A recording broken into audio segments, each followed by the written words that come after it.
अभिनंदन आप सभी का भारत समाचार पर। मैं ब्रजेश मिश्रा हूं। आज मेरे साथ मौजूद हैं भारत के प्रधानमंत्री और काशी के सेवक नरेंद्र मोदी जी।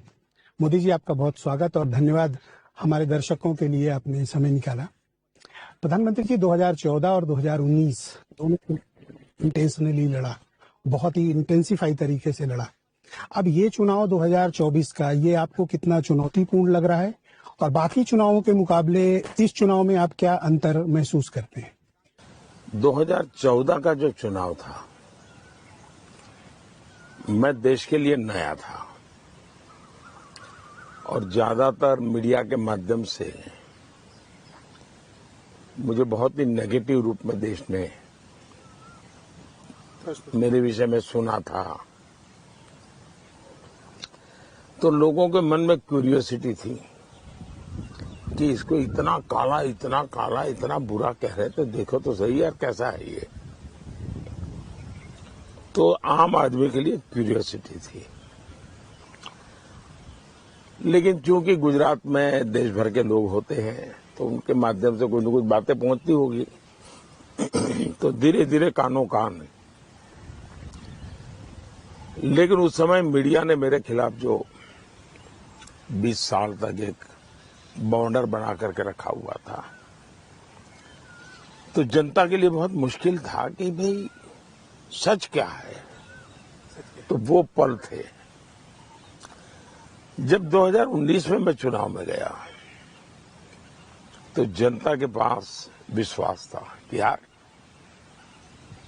2014 में हमने सही निर्णय किया। जनता खुद गर्व अनुभव करती थी कि हमारा निर्णय सही निकला। लोगों ने भले कुछ भी कहा हो, लेकिन आदमी काम का है। ये विश्वास बहुत बड़ी ताकत बन गया।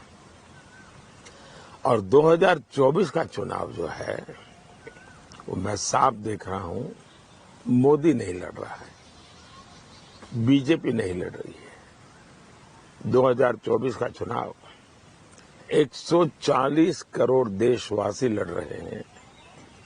शायद हिंदुस्तान का पहला चुनाव ऐसा है कि जिसकी ओनरशिप देश के नागरिकों ने ली है, देश के युवाओं ने ली है, देश की महिलाओं ने ली है, देश के गांव गरीब बस्ती में रहने वाले हमारे परिवारजनों ने ली है। और लोगों को लगता होगा कि मैं कहता हूं कि मेरा परिवार, मेरा भारत, मेरा परिवार, वो शब्द नहीं है। मैं हिंदुस्तान के हर कोने में अनुभव कर रहा हूं कि जैसा एक परिवारजन अपने परिवार के व्यक्ति के लिए जी जान से जुड़ता है, वैसे ही 140 करोड़ परिवारजन मुझे अपने परिवारजन के रूप में मेरे लिए जुट रहे हैं, खुद खर्चा कर रहे हैं, दौड़ रहे हैं। दिव्यांग है, अशक्त है, बूढ़ी माँ है।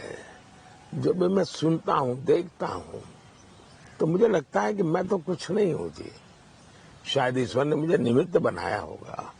ये सारा कमाल तो उन्हीं का है। 140 मैं काश में देख रहा हूं, मुझे कुछ नहीं करना पड़ता है, सिर्फ नमस्ते करता हूं और भरपूर आशीर्वाद मिल जाते हैं। जब आप रैलियों में जाते हैं प्रधानमंत्री, युवाओं से मिलते हैं, महिलाओं से, ढेर सारी लाखों जनता से इंटरेक्ट करते हैं, क्या वाइब्रेंसी फील कर रहे हैं आप? उनसे क्या महसूस कर रहे हैं कि उनकी आपसे क्या आकांक्षाएं हैं?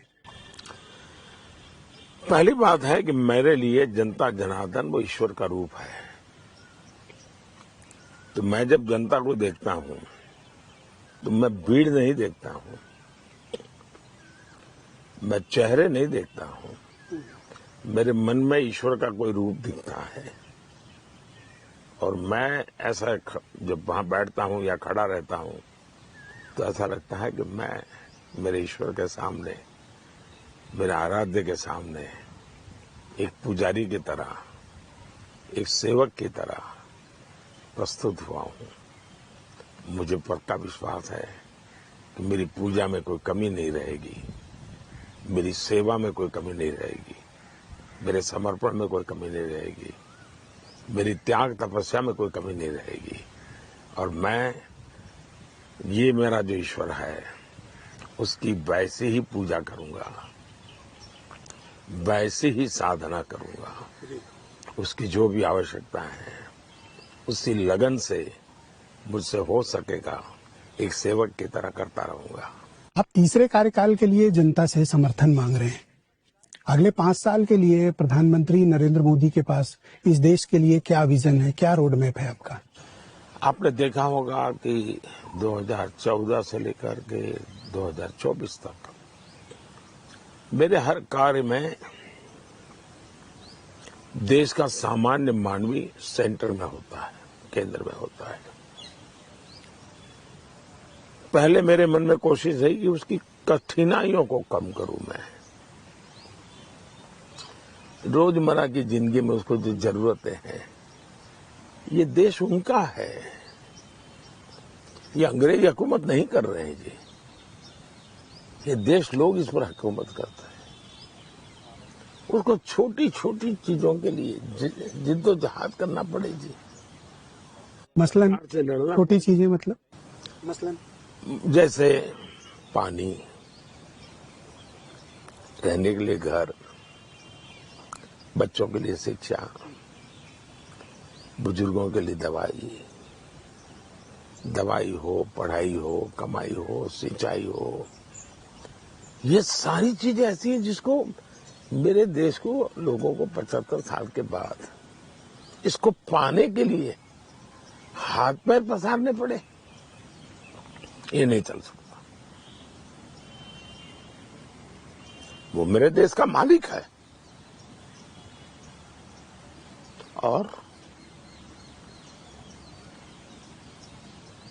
चाहे मैंने टॉयलेट बनाने का काम किया हो या मकान बनाने का काम किया हो, समाज में से 25 करोड़ लोग गरीबी से बाहर आना, जीवन में इससे बड़ा संतोष क्या हो सकता है ये।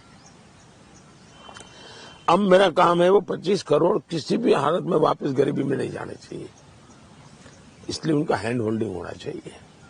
दूसरा, पहले मुझे 25 करोड़ को बाहर लाने में मेहनत ज्यादा पड़ी, अब जो बाकी बचे हैं उनको मैं बहुत तेजी से ले आऊंगा, क्योंकि उन्होंने भी देखा है यार, वो तो उसका जीवन बदल गया। क्यों? उसने 2 चीज की थी, उसको भी लगेगा यार मुझे मौका मिला तो मैं भी करूंगा, मैं भी निकल आऊंगा। तो मेरे मन में एक स्वभाव है। और दूसरा, ईज ऑफ लिविंग। आज मध्यम वर्ग के परिवार हर 10 कदम पे कहीं कहीं सरकार आके टांग लगाती है। हाँ बिल्कुल, सरकार परेशान करती है, ये कागज लाओ, वो कागज लाओ, एनओसी लाओ, वो एनओसी नहीं गए वहां। लाओ। ट्रू। ये क्या लॉजिक है जी? टेक्नोलॉजी का जमाना है, जनता जनार्दन पे भरोसा करो, वो हमसे ज्यादा ईमानदार है, वो हमसे ज्यादा समझदार है। जब मैंने कहा, अब देखिए आपको कैसी कैसी चीजें हमारे देश में चलती थी, दर्द होता है जी। और आप मीडिया वालों ने भी ये कुछ नहीं किया, आपको नेताओं की इधर उधर करने में अपना टाइम बर्बाद किया।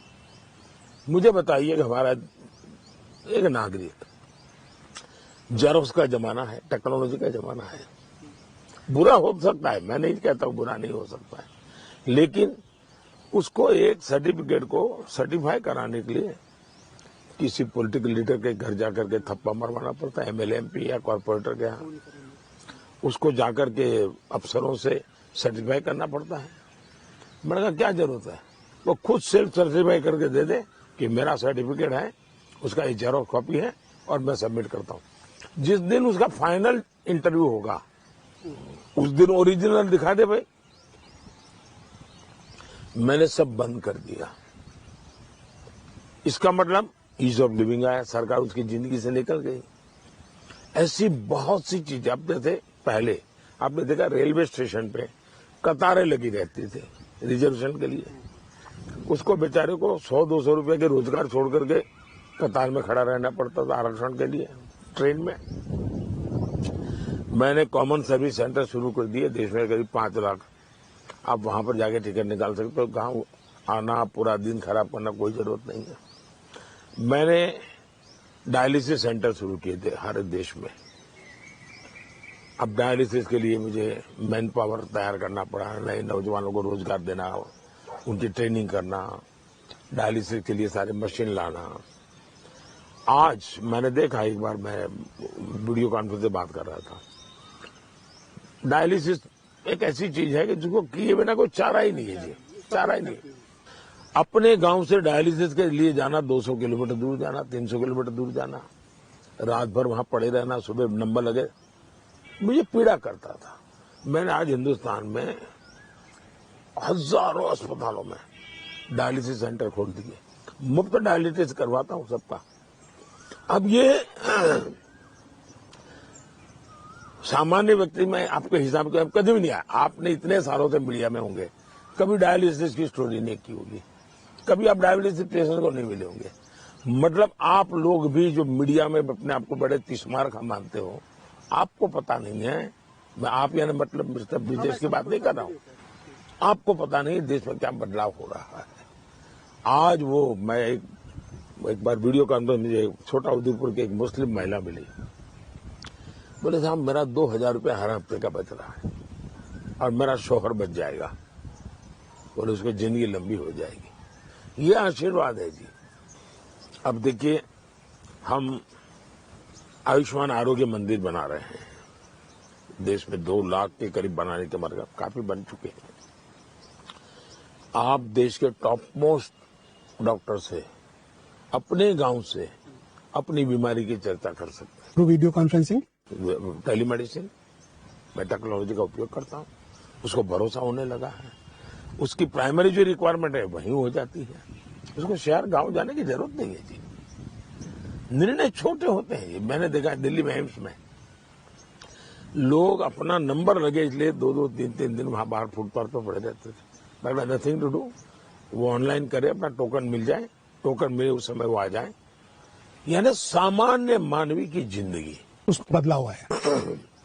ईज ऑफ लिविंग, ये बहुत बड़ा काम है। दूसरा, अब मुझे 2047 ये मेरा लक्ष्य है। मेरे देश के नागरिकों की प्रति व्यक्ति आय दुनिया के जो समृद्ध देशों की होती है ना, उतनी मुझे करनी है। दुनिया में ओलंपिक होता है और मेरा देश 2-2 दिन तक इंतजार करे यार कोई गोल्ड मेडल आए, कि कोई टैली तो बढ़े। मुझे आज दुनिया में गोल्ड मेडल में मेरे बच्चे आगे बढ़े, मैं चाहता हूं। नोबेल प्राइज में कभी नाम ही नहीं आता हिंदुस्तान का। मैं चाहूंगा मेरे देश के लोगों की रिसर्च क्यों पर दुनिया में नहीं होनी चाहिए। मैं समझता हूं कि भारत के लोगों के पास सामर्थ्य है। आर्टिफिशियल इंटेलिजेंस का जमाना आ रहा है, पूरी दुनिया का नेतृत्व भारत करेगा। आज फिनटेक, यूपीआई, दुनिया जब देखती है कि अरबों खरबों का कारोबार गांव का करीब आदमी भी, रेहड़ी पटरी वाला भी मोबाइल से कर लेता है, ये रिवॉल्यूशन आंखों के सामने हम देख रहे हैं। मैं 2047 में दुनिया का समृद्ध देश तो बनेगा ही बनेगा, लेकिन दुनिया की जरूरतों को पूरे करने का सामर्थ्य दुनिया के भारत से प्रेरणा ले कि हाँ भाई आगे बढ़ना है तो हमें भारत की तरह बढ़ना है, उस दिशा में मैं ले जाना चाहता हूँ। विपक्ष इस चुनाव में जिन मुद्दों का और जिन एजेंडों के आधार पर आगे बढ़ रहा है, आप और आपकी पार्टी कितना सहज पाते हैं उन मुद्दों को जो विपक्ष रेज कर रहा है? और इसी में एक सवाल और है कि आपको 400 क्यों चाहिए और 400 का लक्ष्य आपने क्यों रखा है, इसके पीछे आधार क्या है? पहली बात यह है, क्या इस देश का मीडिया ये विपक्ष कर करके उनकी गंद को फैलाने का काम क्यों कर रहे हो? जो लोग बोलते हैं उनको भी तो कभी पूछो कि भाई तुम्हारे इस एजेंडा के पीछे लॉजिक क्या है, तुम जब सरकार में थे तब तुमने इसमें क्या किया था, अब तुम कहते हो कि ये करना चाहते तो कैसे करोगे, मोदी ने क्या नहीं किया इसकी सूची लेके घूम रहे हो। मान लीजिए वो कहेंगे कि फलानी जगह पे मोदी ने तालाब नहीं बनाया, ठीक है, क्या किसी मीडिया ने पूछा कि 60 साल तुम थे, तुमने तालाब क्यों नहीं बनाया? क्या वो तालाब तुमने बनाया था, मोदी ने आके भर दिया क्या? आप लोगों में वो हिम्मत नहीं है उनको पूछने की, और उनके झूठ को लेकर के दुनिया भर में टहलते रहते हो। और हम जैसे लोग जो इजीली अवेलेबल है उनके मुंह में उंगलियां डाल डाल करके पूछ रहे हो। तो पहली बात यह है कि विपक्ष का कोई एजेंडा ही नहीं है, विपक्ष गालियां दे रहा है। अब विपक्ष का हाल देखिए, उन्होंने इंडी अलायंस बनाना है। मैं हकीकतों के आधार पर बोल रहा हूं और उसमें आप भी सहमत होंगे, इसलिए नहीं कि मैं कह रहा हूं, आप भी सहमत। जैसे इंडी अलायंस बोर्ड लग गया, क्या इंडी अलायंस बना क्या? जितनी बार वो इकट्ठे हुए, 3 या 4 बार इकट्ठे हुए, फोटो ऑप हुआ, हर बार संख्या कम होती गई। दूसरा, पहले अध्यक्ष आता था, फिर महासचिव आने लगा, फिर उससे भी जूनियर आने लगा, अब तो आना ही बंद हो गया। मतलब इंडी अलायंस शेप ही नहीं ले पा रहा है। इतना बड़ा देश का चुनाव है और आप गठबंधन के आधार पर चुनाव लड़ना चाहते हैं, आप गठबंधन नहीं बना पाए। फिर गठबंधन में लेटर एंड स्पिरिट भी होता है। लेटर एंड स्पिरिट होता है तो आपका काम था कि आप साथ मिलकर के चले, कम से कम एक दूसरे का सहयोग करें। फर्स्ट फेज का चुनाव, आपका सबसे बड़ा विश्वस्त साथी लेफ्ट, आपकी आइडियोलॉजी पर पूरा का पूरा कब्जा लेफ्ट का, लेकिन आपने केरल में जाके लेफ्ट के खिलाफ चुनाव भी लड़ा, लेफ्ट के खिलाफ अनाप शनाप भाषा बोली।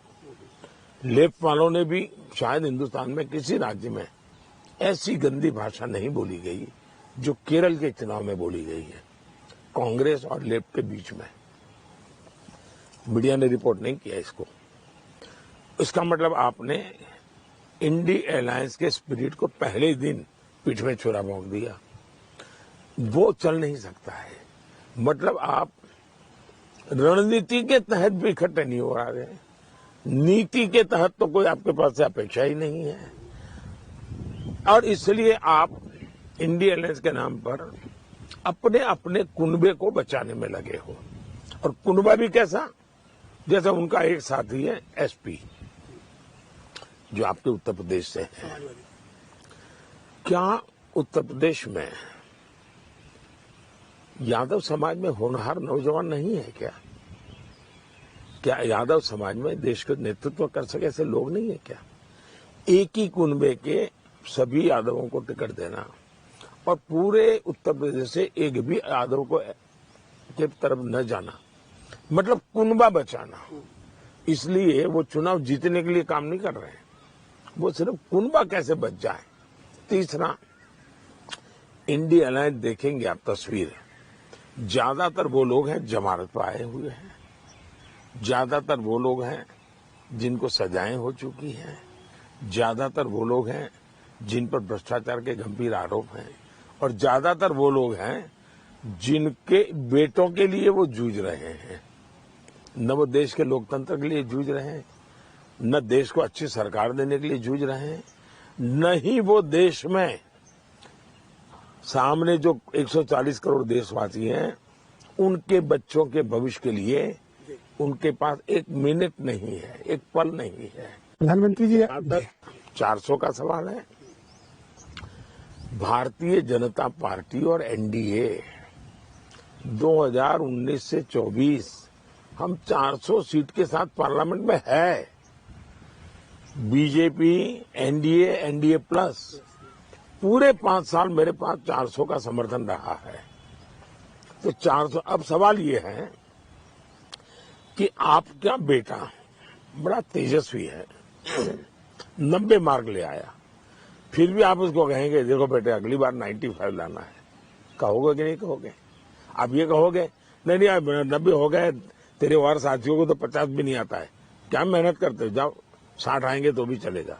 कोई नहीं कहता, हर कहता है नहीं यार 95 करना चाहिए। अगर मेरे पास 400 है तो मैं तो चाहूंगा कि 400 से पार जाऊं।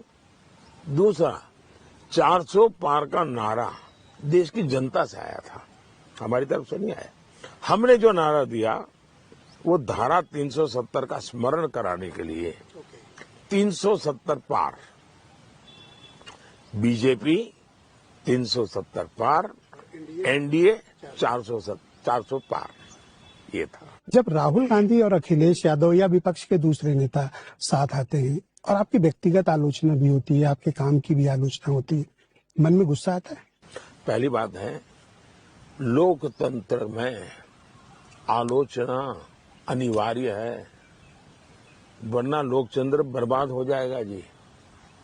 लोकतंत्र में आलोचना होनी चाहिए, तीखी आलोचना होनी चाहिए, आपको पसंद है? मोदी के बाल नोच लेने चाहिए, लेकिन दुर्भाग्य है आलोचना नहीं होती है, आरोप होते हैं। आलोचना और आरोप में बहुत फर्क होता है। आलोचना करने के लिए रिसर्च करनी पड़ती है। वे मोदी ने कहा कि 11 करोड़ टॉयलेट बने, तो रिसर्च करनी पड़ती है। चलो इस गांव में कितने बने, इस जिले में कितने बने, इस राज्य में कितने बने। मोदी झूठ बोल रहा है, 10 करोड़ बने हैं, 11 करोड़ बोल रहा है। आलोचना होती है, नहीं कर रहे हैं जी। मैं तो चाहूंगा कि परमात्मा विपक्ष को बहुत ताकत दें ताकि वो आलोचना करने का सामर्थ्य आए। उसमें लोकतंत्र में वाद विवाद संवाद अनिवार्य है। मुझे दुख इस बात का रहा कि 2014 से 2024 मुझे ये सौभाग्य ही नहीं मिला आलोचना का। आरोपी में मैं आलोचना का सौभाग्य ढूंढ रहा हूं जी। अगर 5-15 भी लोग भी इस बार अच्छे जीत करके आए ऑपोजिशन में और बढ़िया मेहनत करके आलोचना करे और सरकार को मजबूर करे, लोकतंत्र तब मजबूत होता है जी। मैं तो मीडिया से भी कहता हूं कि आप लोगों के जो कूड़ा कचरा लेकर के घूमते रहते हो, आप रिसर्च करो, रिसर्च करके मुद्दे ले आओ, मुद्दे लेकर के आलोचना करो सरकार की। मैं पक्का मानता हूं कितनी भी तिस्मार का सरकार होगी ना, लाइन पे आ जाएगी। पर आप आलोचना पसंद करते हैं, बुरा नहीं मानते? मैं अनिवार्य मानता हूं, पसंद छोड़िए, अनिवार्य मानता हूं। मैंने इंडिया अलायंस पे आरोप नहीं लगाया, मैंने इंडिया अलायंस का एनालाइज किया। क्या किया? पहले में कितने थे, दूसरे में कितने थे, तीसरे में कितने थे, उन्होंने केरल में क्या किया, उन्होंने उत्तर। मैं एक एक उदाहरण के साथ बता रहा हूं। मैं आलोचना कर रहा हूं, मैं आरोप नहीं लगा रहा हूं। अब दो छोटे छोटे सवाल हैं। आपको जब तानाशाह कहते हैं लोग और आरोप भी लगाते हैं, आपको गुस्सा आता है? मन में क्या चलता है, रिएक्शन क्या होता है आपका? पहली बात यह है, आपको वो इतना ही सम्मान देता हूं जो मैं देश के किसी भी नागरिक को देता हूं। क्यों? इसलिए कि आप जब सार्वजनिक जीवन में है, आपके लिए 140 करोड़ देशवासी आपका परमात्मा है, तो आपने अपना फोकस नहीं बदलना चाहिए। आपने जिस लक्ष्य पे चले, आप इधर उधर जाएंगे कि यार ये बोला तो मैं उधर देखूं, वो बोला तो नहीं जी मुझे तो वहां जाना है। तो मैं एक प्रकार से बड़े विरक्त भाव से और लक्ष्य के प्रति समर्पित भाव से जी रहा हूं। और एक प्रकार से कभी कभी तो मैं सोचता हूं कि जो आलोचना आरोप होते हैं, गालियां पड़ती हैं, वो मेरी हेल्थ को भी अच्छा रखती है। आप वैचारिक धरातल पर बीजेपी को कहाँ ले जाना चाहते हैं? ये मेरा अंतिम सवाल है आपसे। मैं कौन होता हूं बीजेपी को वैचारिक धरातल पर ले जाऊं? वेद से विवेकानंद तक जो भी कहा गया है, उससे बड़ी विचारधारा क्या हो सकती है? वेद से विवेकानंद तक इतना कहा गया है जो पूरे विश्व की समस्याओं का समाधान कर सकता है। न सिर्फ भारत की आवश्यकता है, हम उसको समर्पित भाव से काम करें। और जहां तक हमने इन्हीं वेद से विवेकानंद तक जो कुछ भी हमने पाया है, उसको अगर मैंने शब्दों में ढाला है, तो शब्दों में ये ढाला है सबका साथ, सबका विकास, सबका विश्वास, सबका प्रयास। काशी के जनसेवक मोदी जी 4 जून को क्या एक्सपेक्ट करते हैं? 4 जून को 140 करोड़ देशवासियों का भव्य विजय होगा। 140 करोड़ देशवासियों ने जो सपने संजोए हैं, उन सपनों को नई ऊर्जा मिलेगी, नया सामर्थ्य मिलेगा। और भारतीय जनता पार्टी के रूप में अगर आप कहें, तो हम पुराने सारे रिकॉर्ड तोड़ करके देश की जनता के आशीर्वाद प्राप्त कर करके फिर से एक बार हम सरकार बनाएंगे। एनडीए बहुत ताकत के साथ उभरेगा और चुनाव के बाद एनडीए प्लस भी बहुत बड़ी मात्रा में हो जाएगा। और देश का दुर्भाग्य होगा कि इस देश में इस बार चुनाव में मान्य विपक्ष भी बनने की संभावना नहीं होगी। वो इतने कम नंबर में आएंगे कि उनके लिए मान्य विपक्ष बनना बड़ा मुश्किल हो जाएगा। मोदी प्रेडिक्शन नहीं करता है। मैं जो देखता हूं, जो मैं सुनता हूं, जो टीवी वाले बताते हैं, जो इसके ज्ञाता लोग बताते हैं, वो उनका काम है। प्रधानमंत्री जी, आपका बहुत धन्यवाद हमें समय बहुत देने बहुत के लिए। नमस्कार भैया, और बहुत मैं बहुत आपका नमस्कार। अभिनंदन करता हूँ, Thank you आपने भैया। हमारे दर्शकों के Thank लिए you. समय निकाला। Thank you. आपका धन्यवाद। Thank you. बहनों भाइयों, आप सबका भी बहुत शुक्रिया, धन्यवाद इस कार्यक्रम को देखने के लिए। मैं उम्मीद करता हूं कि प्रधानमंत्री नरेंद्र मोदी का ये साक्षात्कार आपको पसंद आया होगा। आप अपनी राय और कमेंट्स हमें सोशल मीडिया और डिजिटल मीडिया पर भी उपलब्ध करा सकते हैं। बहुत शुक्रिया, धन्यवाद, नमस्कार।